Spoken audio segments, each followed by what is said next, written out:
اعوذ باللہ من الشیطان الرجیم بسم اللہ الرحمن الرحیم ان اکرمکم عند اللہ اتقاکم۔ عزیز طلباء، آج ہم فرسٹ ایئر اسلامیات کے سبق نمبر 4 کے ساتھ حاضر خدمت ہیں۔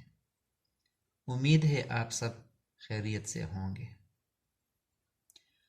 ہمارے آج کا جو سبق ہے وہ قرآن پاک کے سورۃ الحجرات کے آیت نمبر 13 پر مشتمل ہے۔ سورۃ حجرات میں اللہ تعالیٰ نے مسلمانوں کو معاشرتی تعلیم دی ہے کہ مسلمان کس طرح معاشرے میں زندگی گزاریں گے۔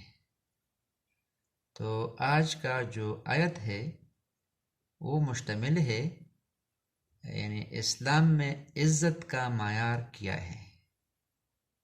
اسلام نے یعنی معزز ہونے کا، عزت ہونے کا معیار کیا بنایا ہے۔ تو چلو عزیز طلباء آتے ہیں اس آیت کا بامحاورہ ترجمہ اور اس کے جو الفاظ ہے اس کے معنی ہم بتاتے ہیں۔ یہ آیت سورۃ حجرات کے آیت نمبر 13 کا ٹکڑا ہے۔ اس میں اللہ تعالیٰ فرماتا ہے کہ ان اکرمکم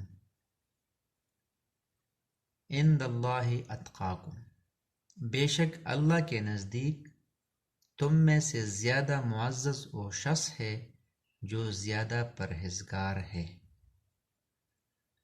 الفاظ کے معنی کچھ اس طرح ہے۔ ان کا معنی ہے بے شک، اکرمکم تم میں سے زیادہ معزز، اکرم مکرم ہم سمجھتے ہیں اردو میں عزت والا، سب سے معزز تمہارا۔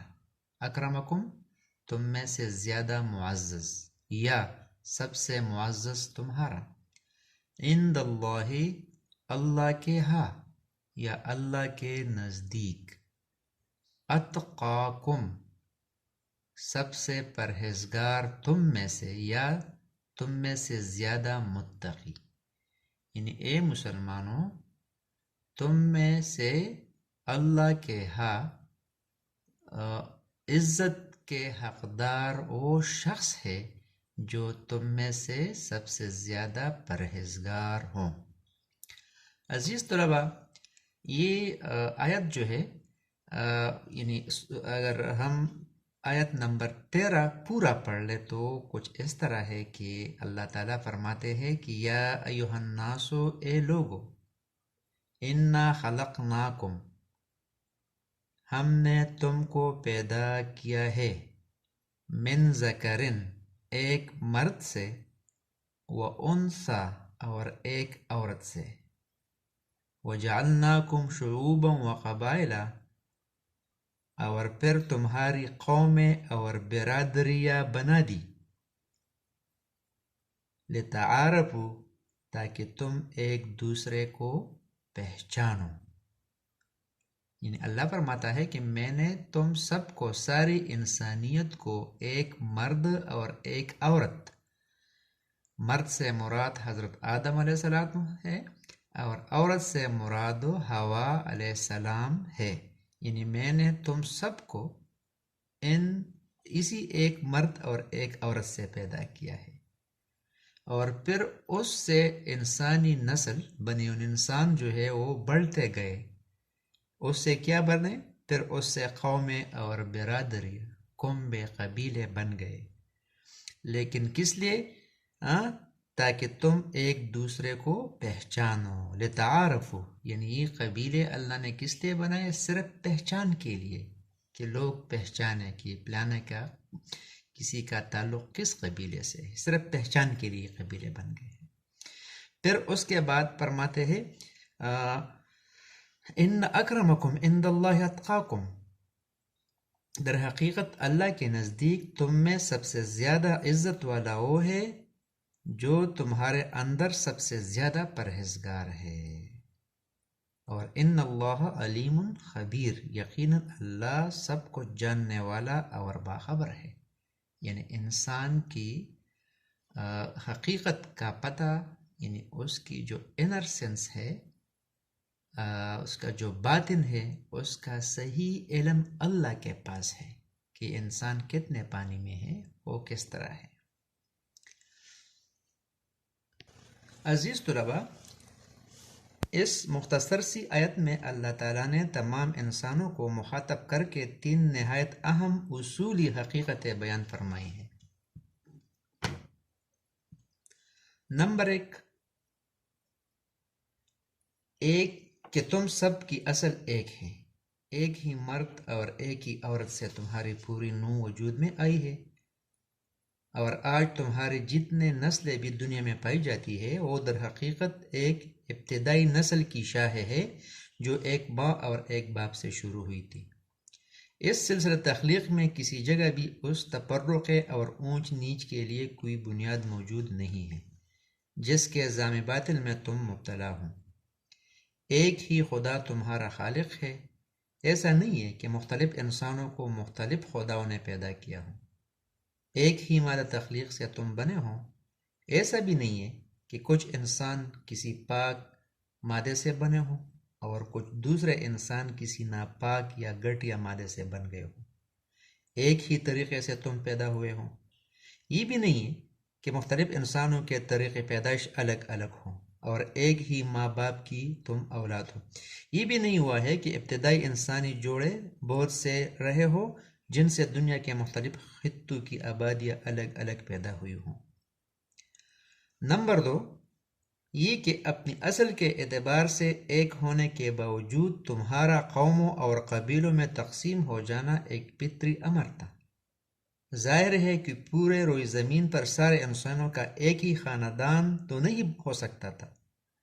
نسل بڑھنے کے ساتھ ساتھ یہ ضروری تھا کہ بے شمار خاندان بنے اور پھر خاندانوں سے قبائل اور اقوام وجود میں آ جائے، مگر اس فطری فرق و اختلاف کا تقاضا یہ ہرگز نہ تھا کہ اس کی بنیاد پر اونچ نیچ، شریف اور کمین، برتر اور کمتر کے امتیازات قائم کیے جائے۔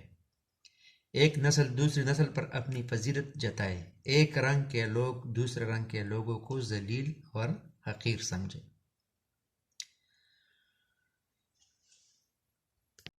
عزیز طلباء، تیسری بات جو اللہ تعالیٰ اسی آیت میں فرماتے ہیں کہ ان اکرمکم عند اللہ اتقاکم، بے شک اللہ کے نزدیک تم میں سے زیادہ معزز وہ شخص ہے جو تم میں سے زیادہ پرہیزگار ہے۔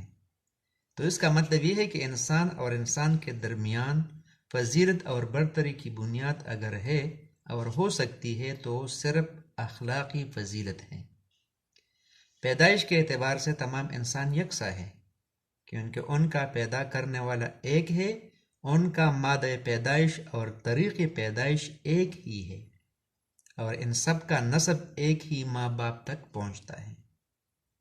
علاوہ بری کسی شخص کا کسی خاص ملک، قوم یا برادری میں پیدا ہونا ایک اتفاقی امر ہے جس میں اس کے اپنے ارادہ و انتخاب اور اس کی اپنی سعی و کوشش کا کوئی دخل نہیں ہے۔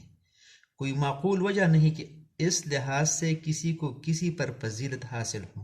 اصل چیز جس کی بنا پر ایک شخص کو دوسرے پر فضیلت حاصل ہے وہ یہ ہے کہ وہ دوسروں سے بڑھ کر خدا سے ڈرنے والا، برائیوں سے بچنے والا اور نیکی و پاکیزگی کی راہ پر چلنے والا ہو۔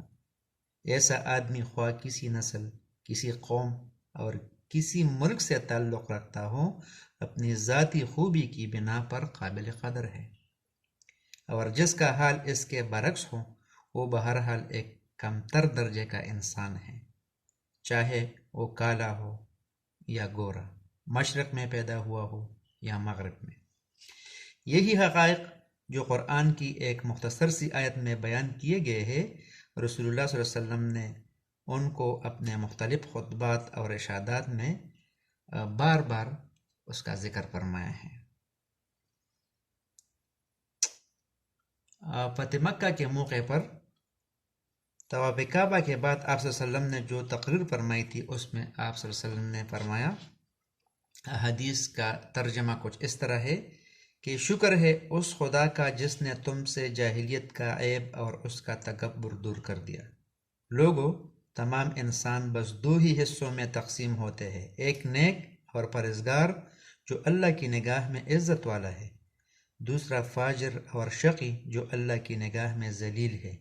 ورنہ سارے انسان آدم کی اولاد ہے اور اللہ نے آدم کو مٹی سے پیدا کیا تھا۔ عزیز طلباء، حجت الوداع کے موقع پر آپ صلی اللہ علیہ وسلم نے ایک تقریر کی اور اس میں آپ صلی اللہ علیہ وسلم نے فرمایا،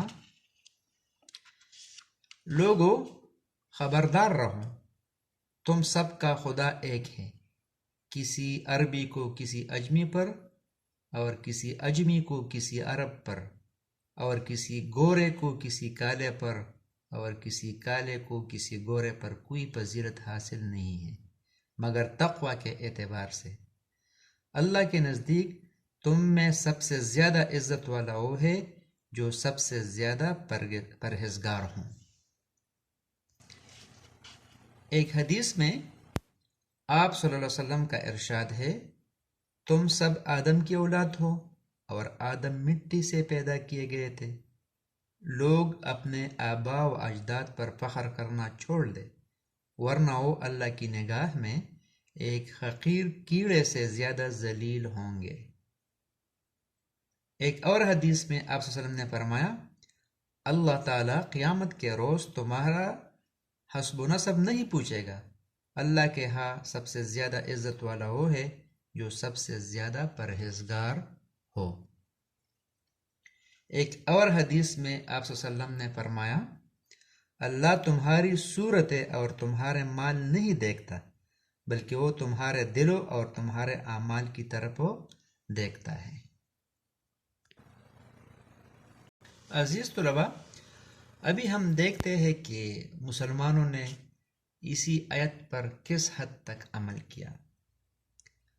تو ہم دیکھتے ہیں کہ حضرت بلال رضی اللہ تعالیٰ عنہ ایک غلام اور افریقی حبشی تھے، یعنی عرب کے معاشرے میں غلام کو بہت کم تر نگاہ سے دیکھا جاتا تھا، اور پھر اس کا تعلق بھی حبش سے تھا، اس کا رنگ بھی بہت کالا تھا، اور عرب میں غلام کا جو معیار تھا وہ جانور سے، یعنی اونٹ سے بھی ان کا درجہ کم سمجھا جاتا تھا، یعنی وہ حبش نسل تھے، کالے بھی تھے، غلام بھی رہ چکے تھے۔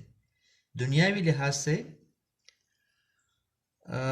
لحاظ سے انہیں کوئی عزت حاصل نہ تھی، لیکن اللہ اور رسول صلی اللہ علیہ وسلم کے نزدیک ان کا مرتبہ بہت زیادہ تھا، یہاں تک کہ عرب کے بڑے بڑے سردار، خصوصی طور پر حضرت عمر فاروق رضی اللہ تعالیٰ عنہ جیسے صحابہ کرام تعالیٰ عنہ انہیں آقا کہہ کر پکارتے تھے، آقا یعنی یا سیدی کہہ کر پکارتے تھے، اور انہیں وہ مقام حاصل ہوا جو دنیا کے بڑے سے بڑے شہنشاہ کو بھی حاصل نہیں ہوا۔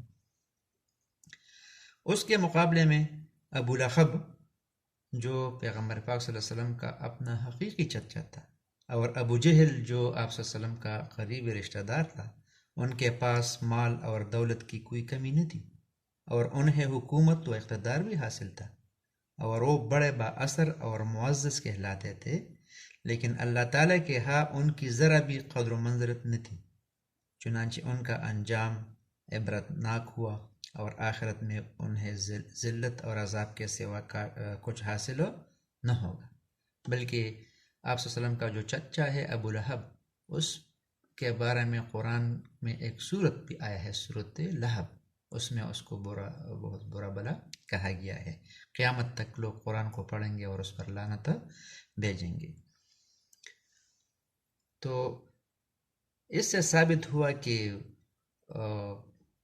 جو عزت ہے اللہ کے ہاں وہ مسلمان کو حاصل ہے، تقوادار کو حاصل ہے۔ وہ یعنی عزت کا معیار نسل، رنگ، خاندان، قوم، علاقہ، ملک وغیرہ، جاہ و حشمت، دولت وغیرہ ہی نہیں ہے، بلکہ تقوی ہے۔ اور قرآن میں ایک اور جگہ بھی اللہ تعالیٰ فرماتا ہے کہ وَلِلَّهِ الْعِزَّةُ وَلِرَسُولِهِ وَلِلْمُؤْمِنِينَ، یعنی بے شک عزت اللہ کے لیے ہے اور اس کے رسول کے لیے ہے، اور عزت جو ہے وہ مومنین کے لیے ہے۔ تو عزیز طلباء، آیت کا خلاصہ یہ ہوا کہ لوگوں نے اپنے ہاں جو اعلیٰ و ادنا کی جو معیار مقرر کی ہے، یہ اللہ کے ہاں چلنے والا نہیں ہے۔ ہو سکتا ہے کہ کوئی بندہ یہاں دنیا میں بہت بلند مرتبے کا ہو اور آخرت میں وہ کم ترین سمجھا جائے، اور کوئی یہاں لوگوں کی نظروں میں حقیر ہو اور وہ آخرت میں اللہ کے ہاں معزز ٹھہرے اور بہت اونچا مقام پائے۔